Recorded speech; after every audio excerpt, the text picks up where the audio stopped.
रजामंदी खुशनुदी भी हासिल कर सकते हैं। अगर तो कोई डॉक्टर इस किस्म की प्रैक्टिसेस में इन्वॉल्व है कि वो लोगों को मखसूस किसी फार्मास्यूटिकल कंपनी की दवाइयाँ लिख के दे और वो जिसकी कीमत भी ज़्यादा हो, जो आपने कहा कि शायद उसको ब्राइब भी किया जाता हो, तो ये बहुत ही नामुनासिब बात है डॉक्टर के एंड पर भी और जो फार्मास्यूटिकल कंपनीज़ हैं उनके एंड पर भी। अब इसके लिए मुझे नहीं पता कोई पहले से कानून मौजूद है कि नहीं मौजूद, या इसको किस तरह से रेगुलेट किया जा सकता है कि नहीं किया जा सकता। और हमारे मुआशरे में या आम तौर पे जो आम लोग हैं उनको इतना इल्म इन चीज़ों का नहीं होता और उनकी सादगी का शायद ये फ़ायदा उठाया जाता है। तो ये ज़िम्मेदारी मैं समझता हूँ कि डॉक्टर्स की और फार्मास्यूटिकल कंपनीज की ज़्यादा बनती है कि अल्लाह ताला ने अगर उन्हें मौका दिया है कि वो एक अच्छा कारोबार कर रहे हैं या अच्छे एक पेशे से वाबस्ता हैं जिससे वो पैसे भी कमा रहे हैं, लेकिन उसको आवाम की फलाह और उनकी बेहतरी के लिए भी इस्तेमाल करें। बाकी जो आप कह रहे हैं कि जी कानून क्या होना चाहिए, मेरे इल्म में नहीं है, मैं चेक करके बात कर सकता हूँ।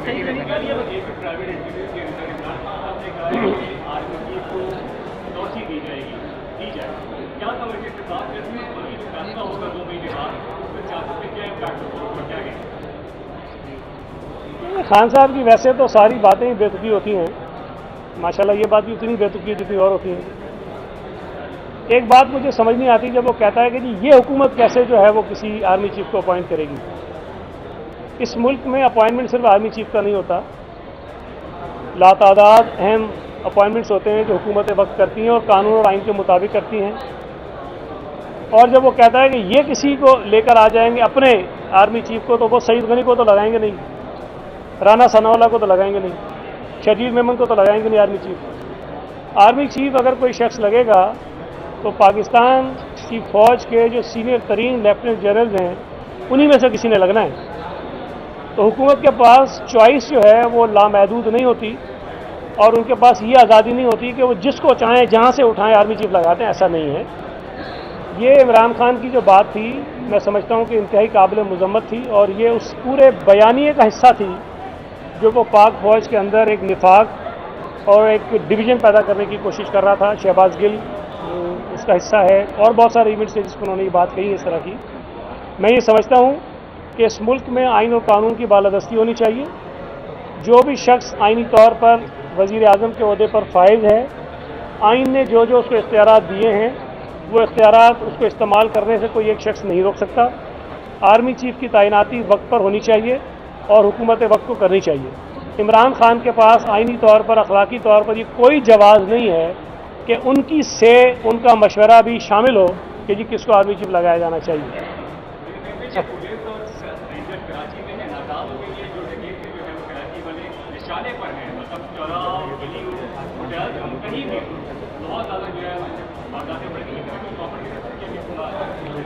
देखिए, एक तो मैं आपसे इत्तफाक करता हूँ कि जब इस किस्म के वाक़यात होते हैं स्ट्रीट क्राइम्स के, तो लोगों में बेचैनी ज़रूर पैदा होती है और हुकूमत की ये ज़िम्मेदारी है कि इस किस्म के जराइम पर काबू पाए और उनको ख़त्म करे। लेकिन ये भी एक हकीकत है कि दुनिया के जितने बड़े शहर हैं, जितनी आबादी उनकी ज़्यादा होती है, वहाँ ये स्ट्रीट क्राइम जो हैं वो होते हैं और बाज़ औक़ात उनमें कुछ ज़्यादा तेज़ी आ जाती है, उनकी जो केसेस हैं वो बढ़ जाते हैं। लेकिन जब ये चीज़ें सामने आती हैं तो फिर यकीनन पुलिस और दीगर इदारे उस पर बैठकर काम करने की कोशिश करते हैं और ज़ाहिर कुछ चीज़ें ऐसी की जाती हैं जिससे इस क्राइम पर कंट्रोल हो।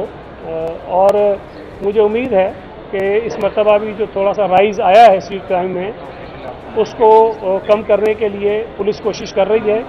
हुकूमत सिंध भी उनके ऊपर नज़र रखे हुए सवाल जवाब से ज़रूर करती हैं, इसमें मीटिंग्स भी हुई हैं और अल्लाह ने चाहा तो हम कोशिश करेंगे कि इसमें कमी आ जाए। लेकिन ये कि इसमें शहरियों को जो मुश्किल पेश आ रही है उसका हमें एहसास है। लेकिन जो मुझे महसूस होता है कि बाज़ औक़ात शायद कुछ ऐसे इवेंट जानबूझकर पैदा करने की कोशिश की जाती है जिससे शहरियों के अंदर कुछ इस किस्म की बेचैनी पैदा हो। हमें थोड़ा सा ज़िम्मेदारी का मुज़ाहरा करना चाहिए। मैं शायद आपके सवाल से तो उसका ताल्लुक़ नहीं है, लेकिन ये एक बड़ा इम्पोर्टेंट इशू है कि इस वक्त सूबा सिंध में है तो पंजाब में भी, केपी में भी, बलूचिस्तान में भी, गिलगित बल्तिस्तान में भी जो सैलाब और बारिशों से नुकसानात हुए हैं, इतने बड़े क्राइसिस हैं कि शायद हमें इसका अंदाज़ा बाज़ लोगों को नहीं हो रहा। मैं आपको खुद अपना बताऊं कि कराची में जब मैं बैठा था तो मुझे अंदाज़ा था कि बहुत नुकसान हुआ है, लेकिन जब मैं मीरपुर खास गया तो मेरे रोंगटे खड़े हो गए कि जो अंदाज़ा मैं कराची बैठ के कर रहा था उससे 100 गुना ज़्यादा सूरत हाल ख़राब थी। जब आपके 3.5-4 करोड़ लोग मुतासिर हों तो किसी हुकूमत के लिए ये मुमकिन नहीं है कि उन लोगों को फौरी तौर पर रिलीफ फराम कर सके। ये मुमकिन नहीं है, ह्यूमनली इम्पॉसिबल है। ये नेशनल क्राइसिस है, एक कौमी इशू है। इस पर तमाम लोगों को मिलकर ये कोशिश करनी चाहिए, कौमी जज्बा पैदा करना चाहिए ताकि लोगों को ना सिर्फ उनकी मदद करें बल्कि उनके अंदर उम्मीद पैदा करें उनके अंदर कि हम ठीक हो जाओगे। लेकिन इस मौके पर भी मैंने देखा कि बास टीवी चैनल्स के जब एंकर्स वहाँ गए तो जिस किस्म के सवालात पूछे जाते हैं उनसे, उससे अफरा तफरी पैदा होती है। अगर ये सवाल किया जाएगा कि तुम्हारा एमपीए कहाँ है, अब एक एमपीए अगर पूरा ज़िला उसका मुतासिर हो तो क्या ये मुमकिन है कि वो हर आदमी के पास जाएगा और उसकी कोई बेचारे की वो उसकी मदद करेगा? मुमकिन नहीं है। मैं आपको बता रहा हूँ, कम से कम सूबा सिंध की हद तक हमारे जितने एमपीएज हैं, जितने एमएनएज हैं, जितने सेनेटर्स हैं, सब अपने हलकों में हैं और कोशिश कर रहे हैं कि लोगों की मदद करें, लेकिन ह्यूमनली पॉसिबल नहीं है। कहा गया कि जी बड़े लोगों ने, पीपल्स पार्टी के लोगों ने अपनी ज़मीनों से पानी निकाला। जिस इलाके में मैं गया हूँ मीरपुर खास में, हमारे सारे एमपीएज एमएनएज की ज़मीनें डूबी हुई थी, किसी ने पानी अपनी ज़मीन से नहीं निकाला, उनको नुकसान हो रहा था। तो हमें इस मौके पर लोगों को एतमाद देना चाहिए इदारों के ऊपर, हुकूमत के ऊपर, बजाय इसके कि उनको हम तनकीद का निशाना बनाएं, उनका सहारा बने ताकि लोगों की मदद कर सकें। अगर इस मौके पर लोगों पर तनकीद होगी, हुकूमत पर तनकीद होगी, गुजरा पर तनकीद होगी, एमपीएस एमएनएस पर तनकीद होगी, तो शायद लोगों के अंदर जो मायूसी है वो गुस्से में तब्दील होगी और ये गुस्सा जब फैलेगा, लॉ एंड ऑर्डर की सूरत पैदा होगी तो जो मदद हम कर पा रहे हैं वो भी नहीं कर सकेंगे। ये बहुत सीरियस इशू है। बदकिस्मती से जब से ये पीटीआई वजूद में आई है तब से इन्होंने कभी किसी इशू पर कौम को मुत्तफिक होने ही नहीं दिया। ज़लज़ला आया, पूरी कौम इत्तफाक कर गई क्योंकि पीटीआई नहीं थी। 2010 और 11 का बारिशें और सैलाब आए, पूरी कौम एक हो गई इसलिए कि पीटीआई नहीं थी। जब से इनको अरूज मिला, एपीएस का वाक़या हुआ, कौम एक नहीं हो सकी। उसके बाद ये अभी बारिशें हुई हैं, कौम एक नहीं हो सकी। भारत ने कश्मीर में जुल्म डाल दिया, कौम एक नहीं हो सकी, इसलिए कि वो एक होने नहीं देते। अब इस मौके पर भी अगर झूठी तस्वीरें लगाकर, झूठे इस तरह के वाक़यात बनाकर आप लोगों के अंदर बेचैनी पैदा करेंगे तो ये बहुत गलत बात है। हमें लोगों के ऊपर मदद की नीयत से जो लोग काम कर रहे हैं उनकी मदद करनी चाहिए। हम कहते हैं कि भाई ठीक है, मैं तो इस हद तक कहता हूं कि जो लोग गुस्सा कर रहे हैं, जो मुतासिर हैं, उनका गुस्सा जायज़ है। जिस हालत में वो वहाँ बैठे हुए हैं, अगर उस हालत में हम और आप होते हम भी वैसे ही होते, हम नाराज़गी का इज़हार कर रहे होते, गुस्सा कर रहे होते, लड़ रहे होते। वो बेचारे ठीक हैं, लेकिन हमें उनको बजाय उकसाने के उनको हौसला देना चाहिए, उनकी मदद करनी चाहिए, उनको समझाना चाहिए कि स्केल कितना बड़ा है क्राइसिस का, तो ताकि शायद हम इस क्राइसिस से निकल सकें। ये बताएं कि सैलाब मुतासिर इलाकों में कराची में अभी भी हैं, स्कूलों और कॉलेजों में हालत उनकी बुरी है। उन्होंने टेंट सिटी काम किया जाए, मंदिर उनको ऑन नहीं कर रहा और उसके अलावा जो है वो वेस्ट उनको नहीं कर रहा, वहाँ पर उनको निकाला जा रहा है ताकि वो आगे जो है अपने घरों तक आसानी चलेगी। देखिए, अभी तक जो ऑफिशियल नंबर है हमारे पास, जो रजिस्टर्ड हैं, उनकी तादाद शायद 20,000 के लगभग है। बाकी वैसे और भी कई लोग होंगे जो अपने अजीज़ और अकारब के घरों में ठहरे हुए हैं, क्योंकि वो रजिस्टर्ड नहीं है इसलिए हमें नहीं पता कि उनकी तादाद कितनी है। लेकिन ये तासुर गलत है कि कोई उनको ओन नहीं कर रहा। जब फौरी तौर पर ये मुतासिरीन आए तो इनको हुकूमत की जो भी बिल्डिंग्स अवेलेबल थी वहाँ पर इनको रखा गया और जो पॉसिबल है वो उनकी खिदमत करने की कोशिश की जा रही है। हुकूमत भी कर रही है, फलाही इदारे भी कर रहे हैं और बहुत सारे इंडिविजुअल्स हैं कराची शहर के जो अपने उनकी मदद लोगों की कर रहे हैं। टेंट सिटी बनाने का बिल्कुल कल उसकी एक मीटिंग हुई थी, कैबिनेट ने कमेटी बनाई थी जिसमें मैं भी शामिल हूँ। वो एक मीटिंग हुई और टेंट सिटी के ऊपर काम शुरू कर दिया गया है और कोशिश हमारी ये होगी कि एक मकाम पे या अगर ज़रूरत पड़ी तो 2 जगहों पे एक बड़ी टेंट सिटीज़ बनाई जाएं जहां उनको जो भी पॉसिबल सहूलतें हो सकती हैं वो उनको फराम की जाएं, हेल्थ से रिलेटेड हो या बच्चों की तालीम जो मुतासर हो रही है वो दी जा सके। और जो स्कूल और कॉलेजेस में जहाँ ये बैठे हैं उनको खाली करा के वहाँ बच्चों की तालीम शुरू करा दी जाए। तो उस पर हम काम कर रहे हैं और हमारी कोशिश होगी कि इनको बेहतर से बेहतर सहूलतें दें।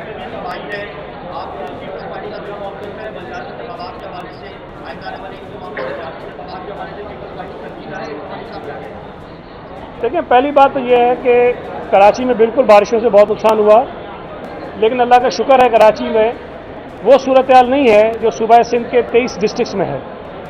यहाँ पर वो सूरत हाल नहीं है। यहाँ कराची का इंफ्रास्ट्रक्चर ज़रूर उसको नुकसान पहुँचा है और उसकी रिहेबिलिटेशन और रिकन्स्ट्रक्शन का काम जो है वो शुरू कर दिया गया है। जहाँ तक बल्दियाती इलेक्शंस की बात है, पाकिस्तान पीपल्स पार्टी उसमें बहुत ज़्यादा संजीदा है और हमने किसी मौके पर भी ये नहीं कहा कि ये इलेक्शन आगे हो जाने चाहिए। अगर पहले मरहले में भी जब 24 जुलाई को हो रहे थे तब भी हुआ तो वो आपने देखा कि 24 जुलाई को ही इत्तफाक से बारिशें हो गई बड़ी शदीद। तो इलेक्शन कमीशन ने जो महकमा मौसमियात से राय ली थी उसको वो दुरुस्त साबित हुई। और उसके बाद जब दोबारा अगस्त के महीने में होना था 28 को, वो जब आगे किए गए तो उसकी वजह ये थी कि कराची में सिर्फ कराची डिवीज़न में जो इलेक्शन होने थे उसके लिए गालिबन कोई 13,000 या 16,000 के करीब सिक्योरिटी फोर्सेस की इनको ज़रूरत थी जो कराची से बाहर से आनी थी। अब बाकी सिंध में जो सूरत हाल हो गई है बारिशों के बाद, तो एडमिनिस्ट्रेशन ने और पुलिस ने उन्हें बता दिया कि जी हम इस पोजीशन में नहीं हैं कि हम आपको किसी और ज़िले से पुलिस फोर्स निकाल कर कराची को दे सकें इलेक्शन के अरेंजमेंट्स के लिए। और फिर बाकी और भी बहुत तफसीली वजूहत इलेक्शन कमीशन ने वो बताई। तो इस बिना पर जो है वो इंतखाबात आगे हुए हैं। जैसे ही सूरत हाल इस काबिल हो कि इलेक्शन कमीशन ये महसूस करे कि इलेक्शन हो सकते हैं, बिल्कुल होने चाहिए।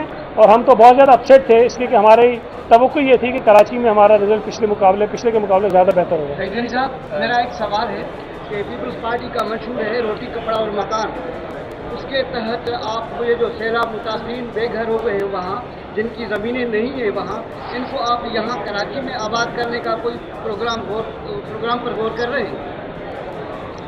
देखिए, मैंने अभी बताया, शायद आप लेट आए थे, कि जो मुतासिरीन की तादाद है वो बहुत ज़्यादा है, बहुत ज़्यादा है। शायद लाखों में या हो सकता है कि करोड़ से भी ज़्यादा है।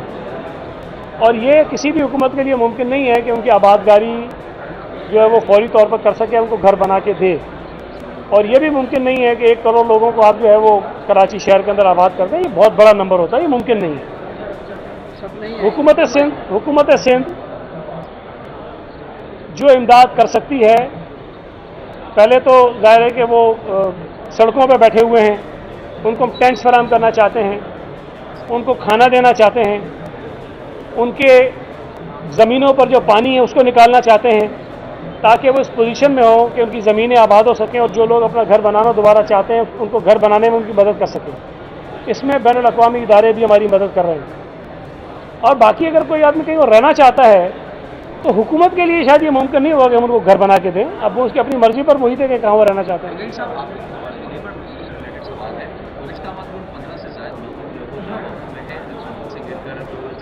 बिल्डिंग्स बन रही है, खिलाफ जो कार्रवाई की थी, जो खानदान है वो बड़ी की हालत में नहीं गुजारे, उनके जो बड़े हैं जो कमाने वाले होते हैं वो गिरकर जाबाक हो जाते हैं, उनको कॉम्पनसेट नहीं किया जाता। तो बिल्डर से खिलाफ कोड ऑफ कंडक्ट है, कोई कार्रवाई करेंगे नहीं करेंगे, इसके अलावा इस पर कुछ काम करेंगे?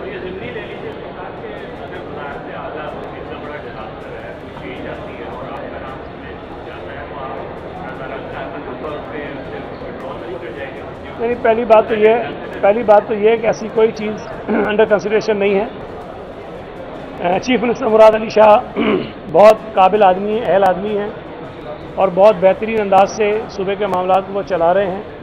और पहले भी क्राइसिस बड़े आए हैं सूबे में कुदरत की तरफ से, और उन्होंने बड़े अच्छे तरीके से जो उनकी ताकत थी, उनके बस में जितना था उन्होंने कोशिश की और उनको उन्होंने टैकल किया है।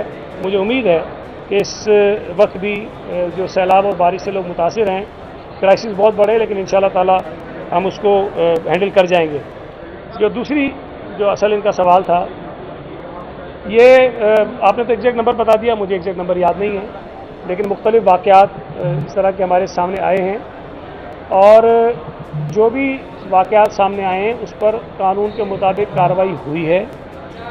और एक वाक़या जो मुझे याद है कि क्लिफ्टन पर एक इमारत से गालिबन 4 या 5 मज़दूर जो हैं वो वहाँ से गिरकर जहाँ बहक हुए थे और उनके जो बिल्डर्स थे उनके ख़िलाफ़ केस भी हुआ और उसके बाद उनकी फैमिलीज़ के साथ उनका सेटलमेंट हुआ और उन्होंने कंपनसेशन उनकी फैमिलीज़ को दी है। तो अगर कोई एक आधा केस ऐसा आपके इल्म में है, जो शायद मेरे इल्म में ना हो, कि कोई ऐसा वाक़या हुआ और उनकी फैमिली को कंपनसेट नहीं किया गया हो, तो हमें बताइए, हम ज़रूर उस पर जो कर लेंगे। Thank you ji.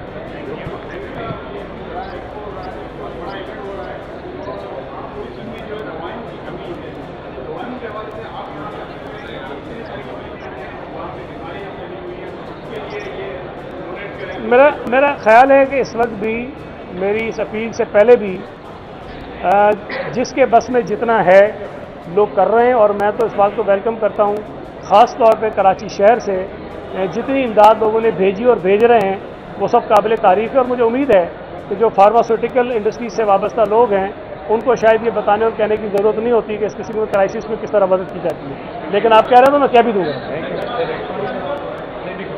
YouTube पर गुगली टीवी देखने के लिए youtube.com की सर्च बार में गुगली टीवी टाइप करें। गुगली टीवी के पेज पर सुर्ख रंग के सब्सक्रिप्शन वाले बटन पर क्लिक करना ना भूलिए। YouTube पर अपलोड होने वाली वीडियो से बाखबर रहने के लिए बेल आइकॉन पर क्लिक कीजिए। आपको हर नई आने वाली वीडियो के बारे में नोटिफिकेशन मौसूल हो जाएगा।